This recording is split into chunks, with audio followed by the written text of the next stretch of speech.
Assalamualaikum warahmatullahi wabarakatuh. Di cerita kali ini, saya akan membacakan sebuah cerita yang diambil dari akun Facebook yang bernama @pinahdi. Dan cerita ini berjudul Cinta Dua Dunia. Inilah cerita selengkapnya.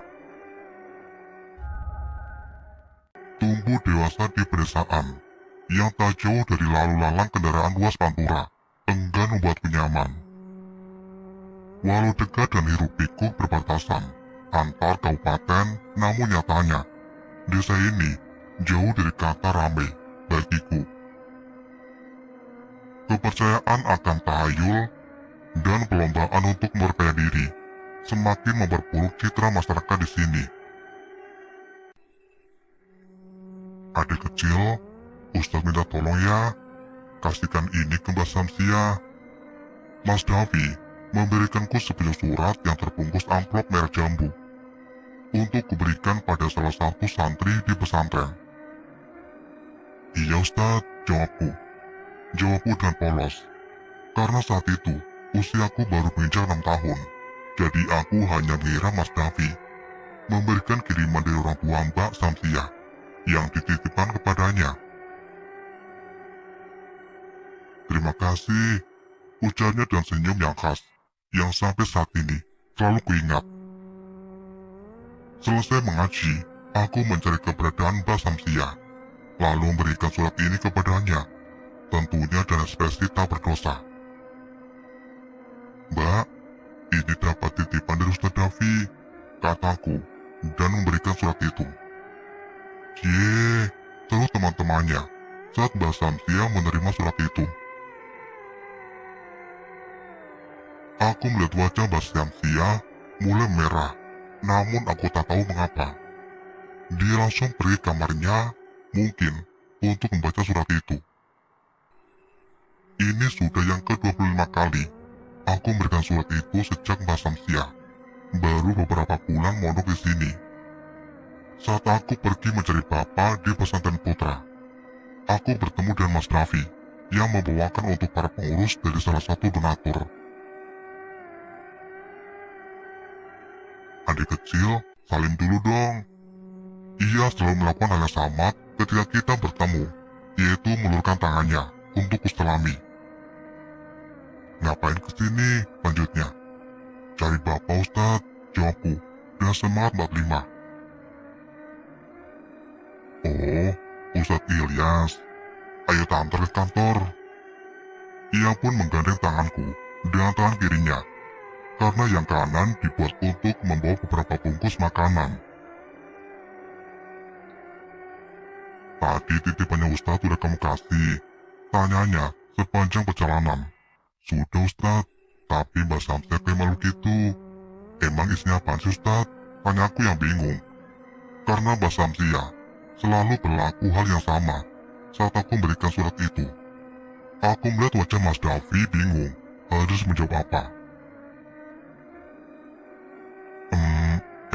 Kamu apa Tagor?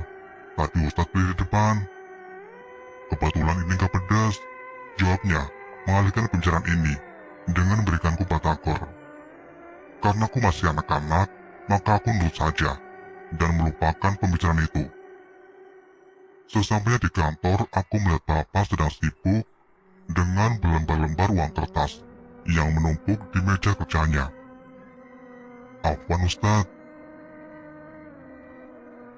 Sehari nyari panjenengan katanya, ucap Mas Davi dan halus saat menghampiri Bapak. Mas Davi ini sopan banget, lebih sopan dari cucunya Kiai pemilik pesantren yang seusia dengan Mas Davi. Kebiasaan, ujar Bapak ketika beliau melihatku. Syukron ya Ustadz, kata Bapak pada Mas Davi yang membagikan bungkus makanan kepada pengurus lain yang berada di situ. Sama-sama Ustadz, jawabnya diri dengan senyuman. Hari kelulusan pun tiba. Semua santri kelas 9 dan 12 harus memilih apakah mereka akan tetap belajar di sini atau menimba ilmu di pesantren lain. Karena Mbak Samsia mendapat beasiswa di universitas negeri di kota, maka ia harus pergi meninggalkan pesantren ini. Namun sebelum pergi, Mbak Samsia memberikan pesan kepada Mas Davi bahwa ia tidak bisa menerima pinangan Mas Davi, walaupun Mas Davi merupakan sosok yang dia idamkan. Mas Davi sangat sedih dengan jawaban Mbak Samsia, tetapi ia berusaha tegar di tengah hati yang patah.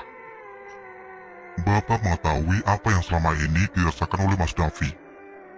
Beliau memberi nasihat kepada Mas Davi agar ia tidak terlampau patah hati, karena mungkin Mbak Samsia bukan jodoh yang tepat untuknya. Mas Davi hanya termenung.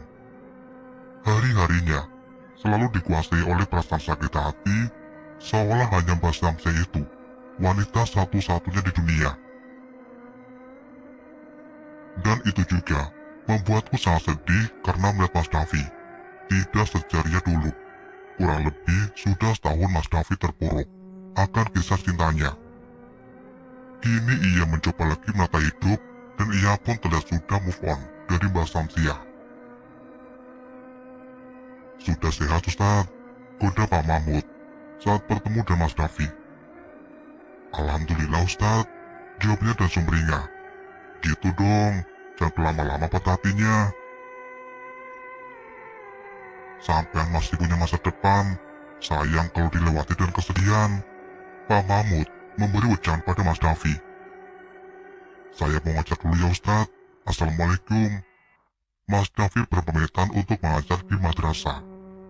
Waalaikumsalam warahmatullahi wabarakatuh, jawab Pak Mahmud. Walaupun sudah kembali ceria, namun Mas Davi akhir-akhir ini jarang tinggal di Pondok Putra, kecuali ada jadwalnya mengajar atau jaga rutinan di pondok. Kabar Mas Davi yang memilih untuk ngekos tak jauh dari area pesantren membuat sebagian orang bertanya-tanya kenapa ia tidak tinggal bersama pengurus lainnya saja. Tetapi mereka berpikir bahwa Mas Davi ingin punya waktunya sendiri tanpa selalu terbebani tugasnya di pondok. Davi makin kesini kok makin males di pondok ya Bu? Kemarin tak tanyain, mau tetap di pondok apa cari kerjaan lain? Dijawabnya tetap di pondok, tapi anaknya kebanyakan di kosnya sekarang. Bapak mengeluhkan tingkah aneh Mas Davi yang sekarang. Ibu juga heran Pak sama Davi, kok ya berubah sikapnya. Ibu juga mengeluhkan tentang Mas Davi. Tadi aku lihat Ustadz Davi ngomong sendiri Pak di dekat gudang sekolah. Aku takut makanya langsung lari. Celutuku, ia langsung mengundang pertanyaan dari Bapak. Ngomong apa aja Nduk, tanyanya. Kayak gini loh Pak. Kenapa sampai datang ke sini? Kalau dilihat orang gimana? Aku menerukan apa yang dikatakan Mas Davi tadi.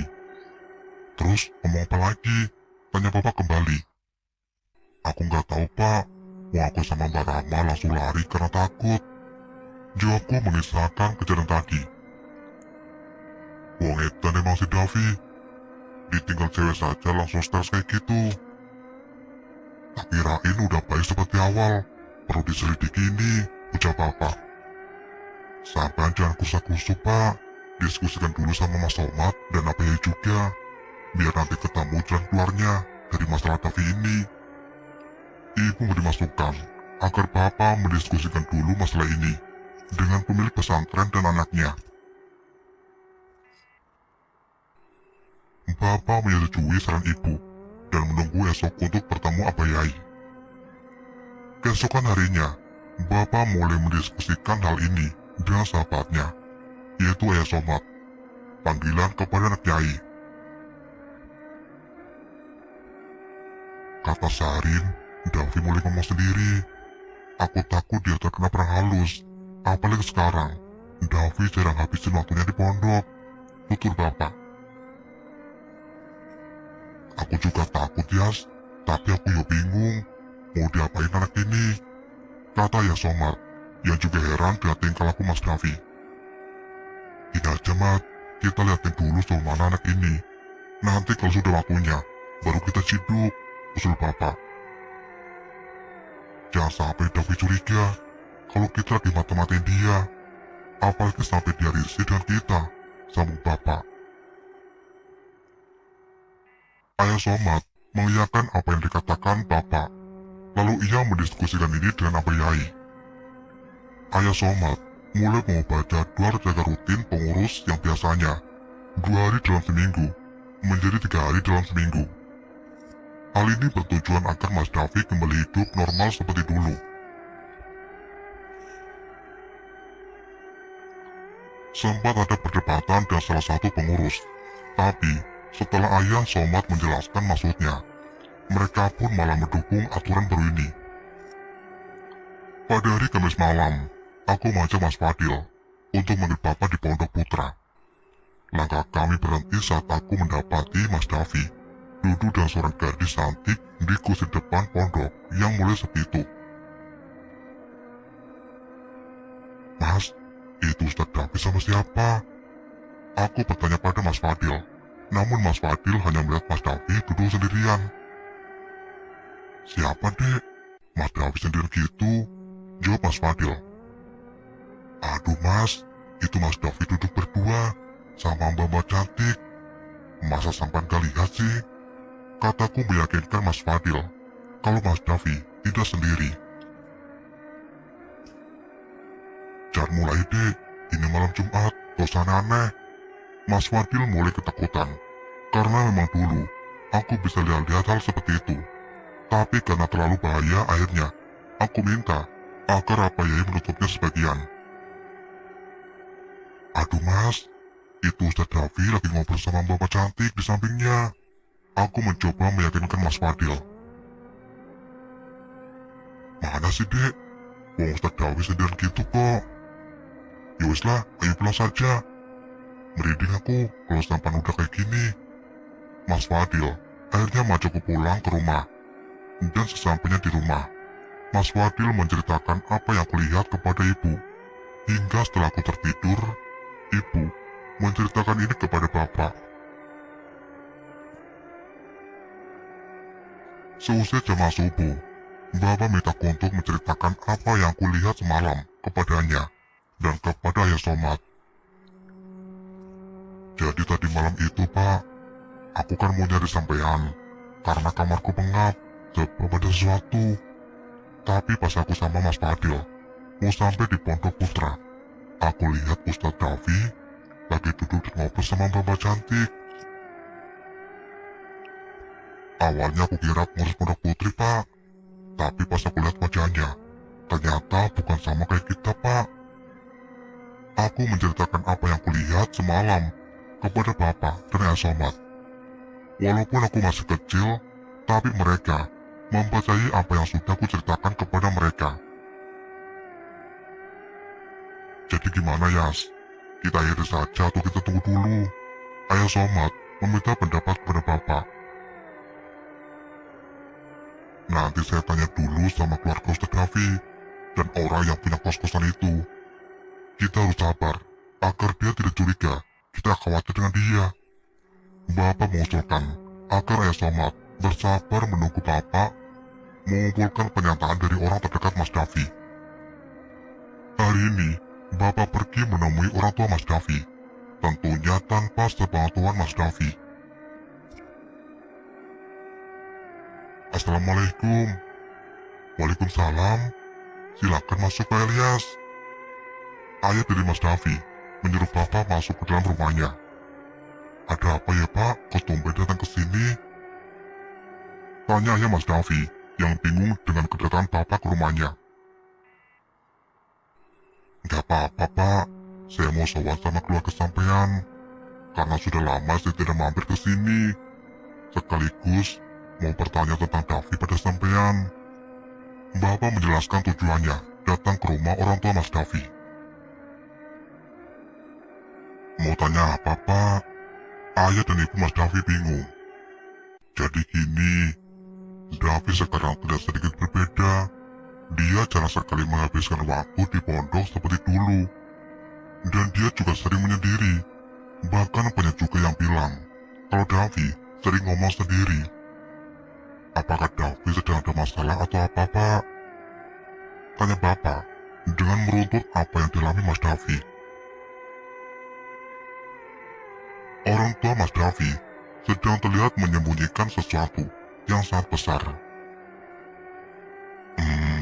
Davi gak kenapa-napa kok, Pak. Jawab ayah Mas Davi. Namun seketika itu juga, ibu Mas Davi meneteskan air matanya.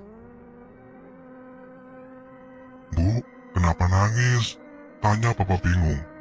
Saya sedih, Pak, kalau lihat kondisi Davi sekarang. Apalagi setelah mendengar cerita Pak Ilyas tentang apa yang dialami Davi saat ini. Ibu Mas Davi malah menangis terseduh-seduh. Bisa Papa sama Ibu jelaskan, biar saya bantu menyelesaikan masalah ini.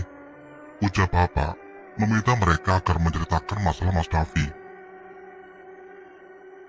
Sebenarnya, sudah setahun Davi seperti itu, Pak.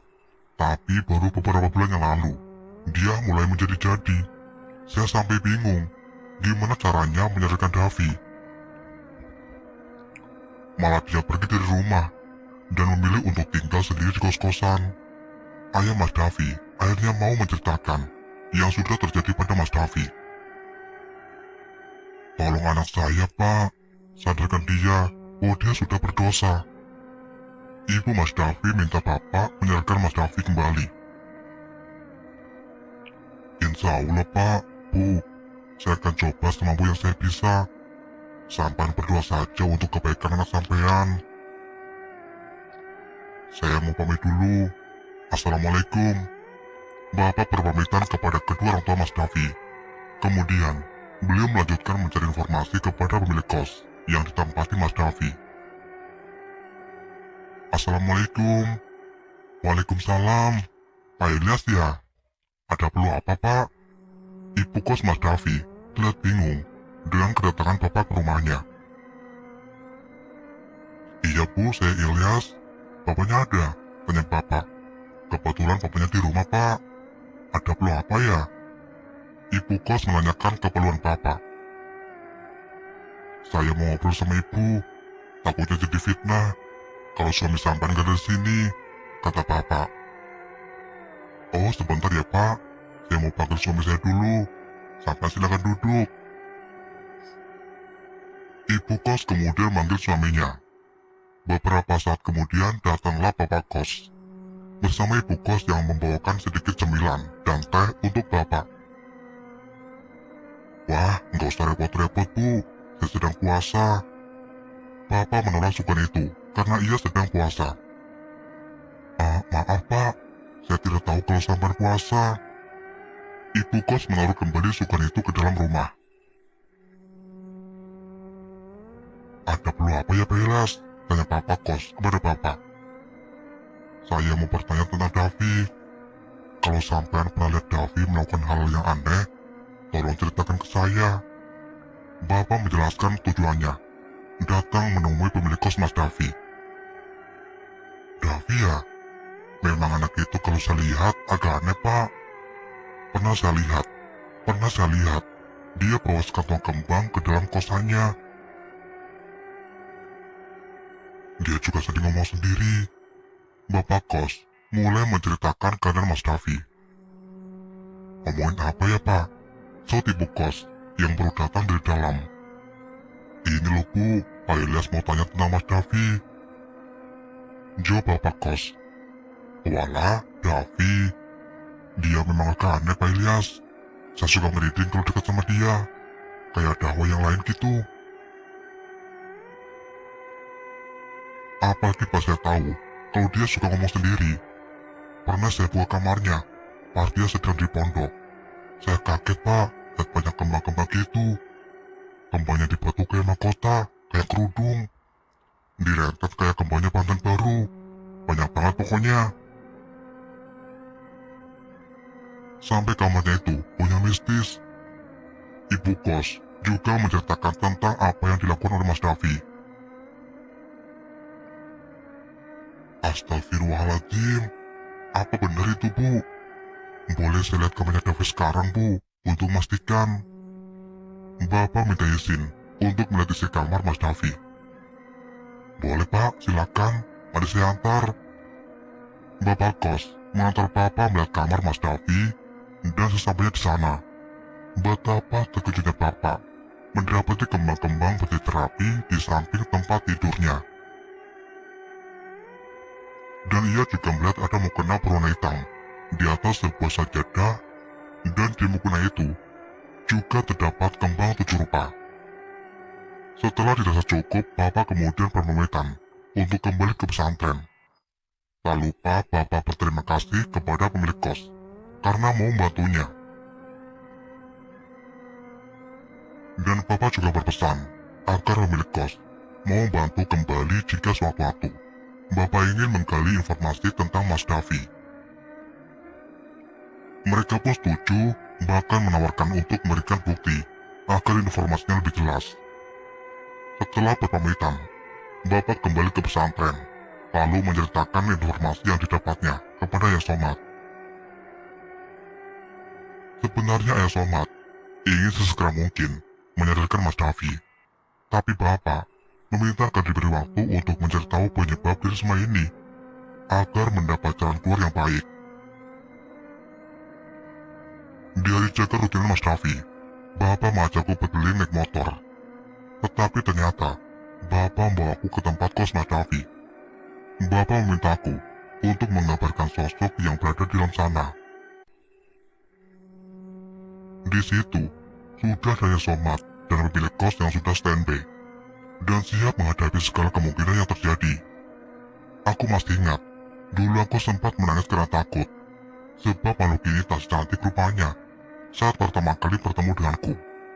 Walaupun Papa dan Ayah Somad juga bisa melihat hal-hal seperti itu, tapi kebatinanku lebih jujur dalam menggambarkan apa yang kulihat. Ayah Somad bertanya, apakah rupa yang kulihat sama seperti apa yang ia dan Papa lihat? Ayah, di situ ada Mbak-mbak. Dia jahat banget.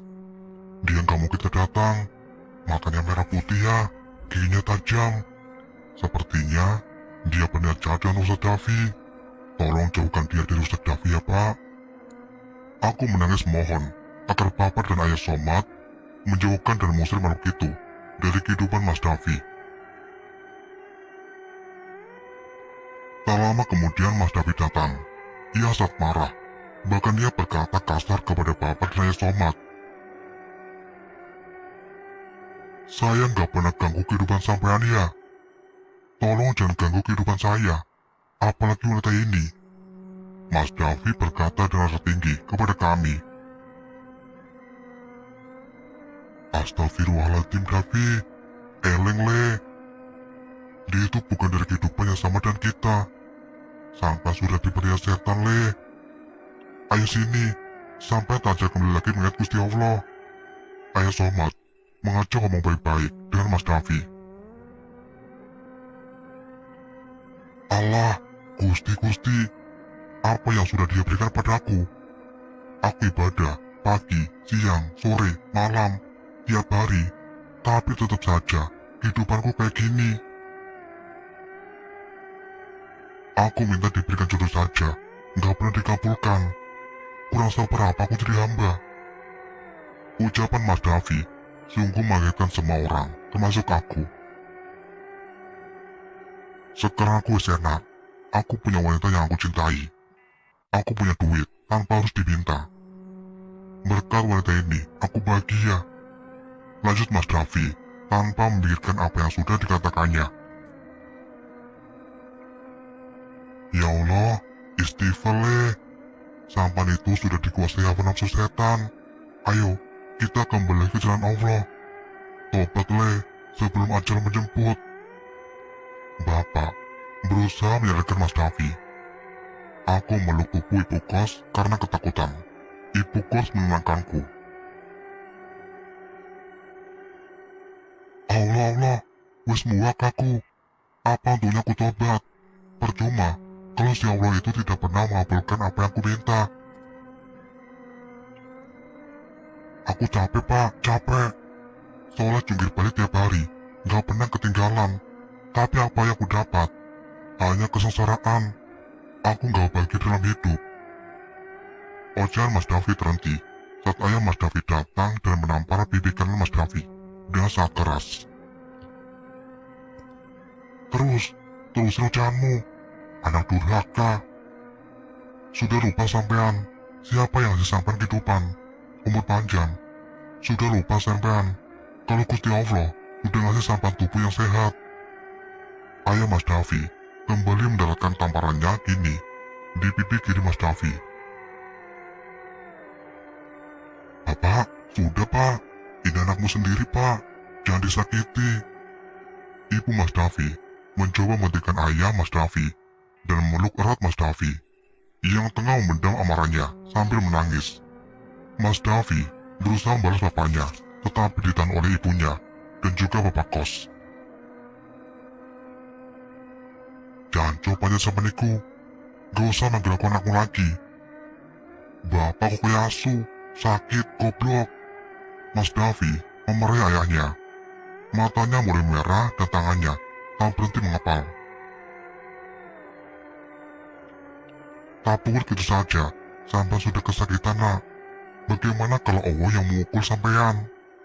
Sisa kubur itu lebih sakit nak, daripada yang papa lakukan ke sampean. Kalau sampean begini terus, sampean bisa jadi ahli neraka nak. Ayo kita kembali ke jalan surga nak. Ayo Davi. Ayah Mas Davi menangis, lalu berlutut memohon kepada Mas Davi agar ia sadar dari dosanya. Semua orang di sana meneteskan air mata, menyaksikan drama yang terjadi saat itu. Mas Davi masuk ke dalam kamarnya, lalu mengunci pintu itu. Ayah Mas Davi menangis di depan pintu, begitupun dan ibu Mas Davi. Mereka berharap agar Mas Davi kembali seperti dulu. Davi, sampan minta apa le? Pasti bapak turutin, asalkan sampan mau bertobat. Jangan seperti ini lagi, kata bapak Mas Davi yang menangis di depan pintu kamar Mas Davi. Bapak dan Ayah Somad mencoba menenangkan kedua orang tua Mas Davi. Mereka minta agar Mas Davi tidak dipaksa, biar dia sadar dengan sendirinya. Karena hidayah Allah pasti datang untuk Mas Davi. Pemilik kos menawarkan kepada orang tua Mas Davi untuk bermalam di rumah pemilik kos. Tetapi orang tua Mas Davi memilih untuk pulang saja ke rumah mereka sendiri. Walaupun kondisi saat itu belum kondusif, tapi bapak memilih untuk mengajakku pulang agar tidak mengganggu kondisi psikisku saat itu. Sedangkan Ayah Somad meminta untuk bermalam di rumah pemilik kos. Keesokan harinya, berita tentang Mas Davi sudah tersebar di area pondok baik putra maupun putri. Aku tidak pergi ke sekolah karena masih ketakutan dengan kejadian semalam. Sampai-sampai ibu harus membelikanku jamu sawan agar tidak terjadi apa-apa padaku. Bapak dan Pak Mahmud pergi ke tempat kos Mas Davi untuk melihat kondisi Mas Davi. Di sana Mas Davi masih mengunci pintu kamarnya dan enggan untuk keluar untuk pergi mengajar. Ayah Mas Davi juga datang untuk melihat anaknya. Ada juga kakak tertua Mas Davi yang datang bersama ayah Mas Davi. Bagaimana Pak kondisi anak saya? Ayah Mas Davi menanyakan kondisi anaknya kepada Ayah Somad. Saya semalam berada di sini, tapi Davi tetap berada di dalam. Tapi dia terdengar ngobrol dengan sok yang ada di dalam kamarnya. Jawab Ayah Somad. Sampean jangan sampai kepikiran dengan yang ini ya Pak. Jaga kondisi sampean. Insya Allah, Davi bebas dari permasalahan ini. Sampean berdoa saja. Sambung Ayah Somad dengan minta pada ayah Mas Davi untuk tetap tenang. Davi, ini aku Mas Damar dek, masmu. Tolong bukain pintunya. Ayo kita ngobrol baik-baik. Sampan maunya apa? Mas Damar menutup pintu kamar Mas Davi. Dan lembut ia minta agar Mas Davi mau bukakan pintunya. Terdengar Mas Davi membentak Mas Damar dari dalam kamarnya. Ayo sampai pengen apa? Tak turutin dek. Mas Damar membujuk Mas Davi agar dia mau keluar dari kamarnya. Lah iya, aku pengen kamu pulang saja sekarang. Ajak aja orang-orang gak berguna itu untuk pulang. Gertak Mas Davi menyuruh semua orang pergi dari situ. Semua berunding akhirnya mereka sepakat untuk bersembunyi di dalam rumah pemilik kos. Ya wes dek, kalau sampai maunya seperti itu kita pulang saja. Assalamualaikum, Mas Damar, ayah Mas Davi, bapak, ayah Somad, dan Pak Mahmud berunding di rumah pemilik kos demi mendapatkan jalan keluar dari masalah ini. Ayah Somad memutuskan untuk mengambil Abah Yai ke dalam. Beliau berharap setidaknya Mas Davi mau mendengarkan nasihat dari Abah Yai. Abah Yai datang bersama Ayah Somad.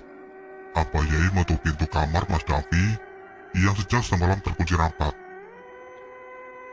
Assalamualaikum Davi, ini saya Abah Yai. Boleh saya masuk? Abah Yai meminta izin kepada Mas Davi untuk diperbolehkan masuk. Alhamdulillah, setelah lama menunggu akhirnya Mas Davi membuka pintunya. Matanya sembab. Abah Yai masuk ke dalam kamarnya. Di sana Abah Yai mulai memberi nasihat dan semangat untuk kembali bertaubat kepada Mas Davi. Namun Mas Davi hanya terdiam dan pandangannya kosong. Selama seminggu Abah Yai datang ke kos Mas Davi untuk beri wejangan yang sama.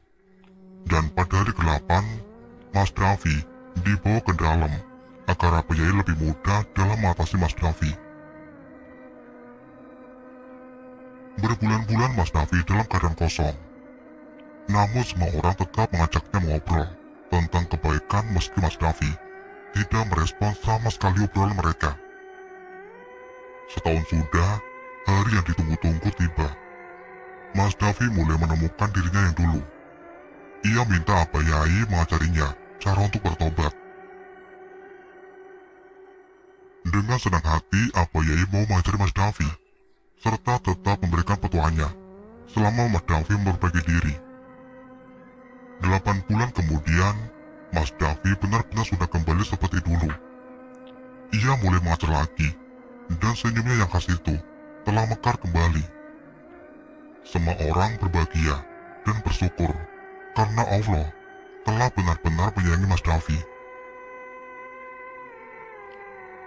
Ayah Somad memperkenalkan seorang gadis kepada Mas Davi. Ternyata mereka merasa ada kecocokan, dan tak berapa lama semenjak prosesi ta'aruf, akhirnya mereka pun menikah. Di tahun pertama pernikahan mereka, Allah memberikan mereka kepercayaan untuk merawat seorang bayi hingga dewasa nanti. Namun sayangnya, bayi itu tumbuh dan tidak normal. Ia menjadi anak yang autis dan lumpuh di sebagian saraf tubuhnya. Namun mereka tetap mensyukuri karunia Allah itu. Karena itulah yang bawa mereka ke surga. Beberapa tahun kemudian, istri Mas Davi melahirkan seorang bayi perempuan yang cantik. Tapi sayang, bayi itu hanya bertahan beberapa bulan saja di dunia. Sebelum akhirnya, Allah memanggil bayi mungil itu di sisinya. Mas Davi beserta istrinya tetap tegar. Karena menurut mereka, Allah lebih bisa menyayangi gadis kecil itu, meskipun mereka juga menyayanginya. Doa Mas Davi untuk diberikan keturunan yang bisa mewarisi ilmunya akhirnya terkabul. Allah menganugerahinya dengan seorang anak yang alhamdulillah tumbuh dan normal seperti anak-anak lain. Dan anak itu sangat menyayangi kakaknya yang sedikit berbeda darinya. Mas Davi sangat bersyukur dikelilingi oleh orang-orang yang sangat sabar. Kedua orang tuanya, mertuanya, saudaranya sangat menyayangi dan selalu memberi support kepada keluarga kecil itu. Dan hal yang paling buat Mas Davi bersyukur sepanjang hidupnya adalah ketika ia mendapatkan istri yang sangat setia dan sabar serta mau menerima Mas Davi apa adanya, meskipun istrinya ini paham betul hal sulit yang dulu pernah dialami Mas Davi sebelum bertemu dengannya. Walaupun aku sudah tidak tinggal di sana, tapi aku selalu menyempatkan waktu untuk sowan ke sana. Ya, sekedar untuk melepas rindu dengan mereka yang selalu kutemui di masa kecilku dulu. Awal mula Mas Davi salah jalan. Semenjak ditolak oleh Mbak Samsia, Mas Davi selalu menyalahkan dirinya dan bersedih. Namun ia mencoba menutupinya dengan senyum palsunya. Hingga pada suatu ketika, saat jiwanya kosong, datanglah makhluk yang lain menghibur hati Mas Davi. Sosok yang mampu mengubah dirinya menjadi wanita cantik demi mendapatkan hati Mas Davi. Karena berkurangnya iman, akhirnya Mas Davi mau menjalin kasih cinta dan makhluk itu. Semua apa yang dengan Mas Davi selalu dituruti oleh makhluk itu, walaupun ada syaratnya, seperti membawa kembang atau membelikan mukena hitam itu. Semakin hari cinta mereka menjadi kuat, hingga Mas Davi hilang akal sehatnya dan mulai menjadi manusia tak bertuhan. Ia juga mulai menyalahkan Allah atas segala yang tidak pernah ia dapatkan. Karena Papa dan Ayah Somad memata-matai Mas Davi, sebenarnya ia sudah mengerti karena makhluk itu yang beritahu Mas Davi. Tetapi Mas Davi bertingkah seolah tidak mengetahui apa-apa. Hingga pada puncaknya, ia meluapkan amarahnya saat orang-orang terlalu kepo dengan kehidupannya saat itu. Terlebih ayahnya yang mulai keras kepadanya. Mas Davi mulai menyadari kesalahannya setelah Abah Yai turun tangan dan memberikannya ceramah agama pribadi. Ketika Mas Davi mulai tobat dan membuang segala kekeliruannya, makhluk ini marah dan memiliki dendam dengan Mas Davi. Segala macam cara dilakukan makhluk ini agar Mas Davi sengsara karena telah mencapakannya, seperti mencelakai Mas Davi. Di hari pernikahan Mas Davi berubah menjadi istri Mas Davi demi bisa bersama dengan Mas Davi. Mengganggu anak Mas Davi hingga si sulung menjadi berbeda. Dan juga si makhluk ini adalah penyebab meninggalnya anak kedua Mas Davi. Tetapi dengan ikhtiar dan ibadah yang kuat, akhirnya keluarga Mas Davi bisa lepas dari gangguan makhluk itu, sehingga anak ketiganya tumbuh dengan normal. Mas Davi mulai mensyukuri kehidupannya. Ia juga bersyukur karena Allah telah memberikannya istri yang solehah dan setia kepadanya. Mbak Samsia, gadis yang dulu ditaksir oleh Mas Davi, ternyata sudah terlebih dulu menghadap Sang Ilahi bersamaan dan meninggalnya anak kedua Mas Davi. Kita tidak tahu bagaimana pola kehidupan kita, dari mana siapa kita terbuat, dalam rahim siapa kita belajar kehidupan, dari wanita seperti apa kita dilahirkan, dengan keluarga seperti apa kita menghabiskan hidup kita. Bagaimana pendidikan kita yang akan kita dapatkan? Siapa juru kita? Turunan seperti apa yang akan meneruskan nama baik kita? Kapan kita akan menghadap Sang Pencipta? Dan dalam kondisi seperti apa ajal menjemput kita? Kita tidak pernah tahu misteri yang telah Allah persiapkan itu. Karena kita hanya diwajibkan untuk berikhtiar dalam menjalani kehidupan yang sudah diatur oleh Allah semenjak roh kita ditiupkan ke dalam jasad. Oke teman-teman, sekian dulu untuk cerita hari ini. Semoga dapat diambil pembelajaran dalam cerita ini. Dan tetap nantikan cerita-cerita selanjutnya dari channel ini. Wassalamualaikum warahmatullahi wabarakatuh.